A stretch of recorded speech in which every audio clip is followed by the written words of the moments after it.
Hey everybody, RC here. Let's talk about how to be able to do that Doverfield text.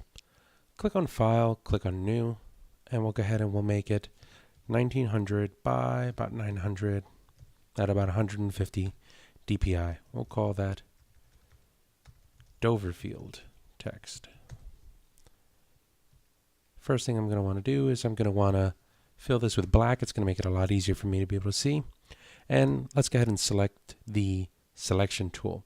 And you're finding this a lot on the internet. If you wind up just doing a search, you have AFK Lampenborg text, which is the text that they're using for the recent movie Cloverfield. I'll go ahead and I'll select a white, and I'm going to go ahead and type in Doverfield.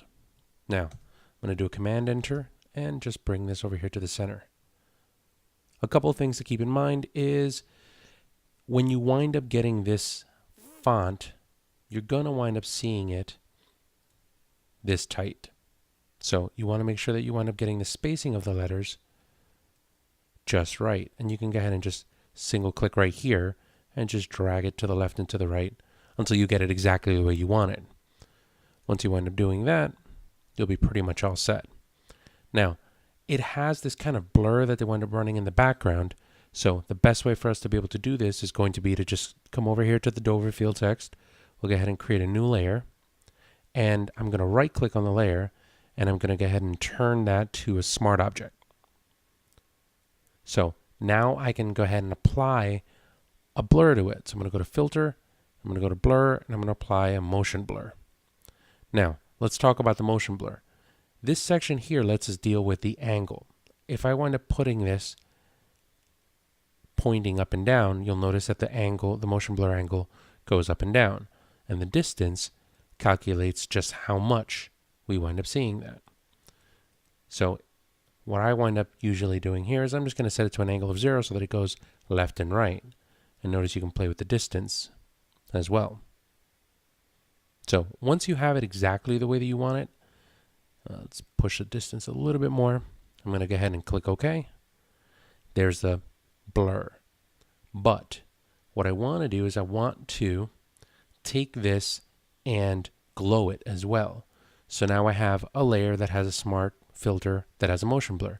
I can just go ahead and double click right here, and that's going to let me access an outer glow.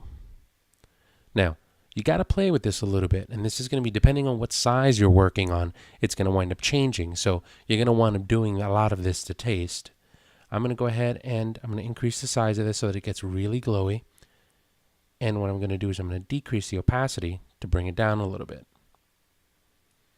And the spread, I'm going to wind up keeping really small.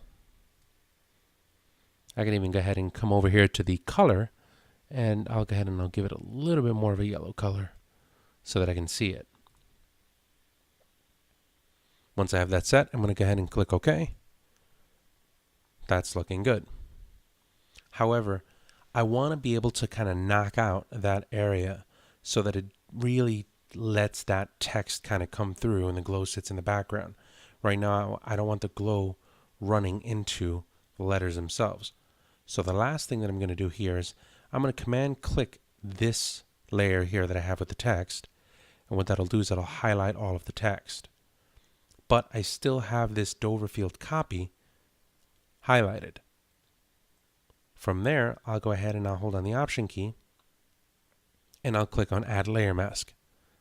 And what that does is creates a mask around this entire thing, and it hides this portion of the glow. So if anything spills over into that area, it gets knocked out by that mask.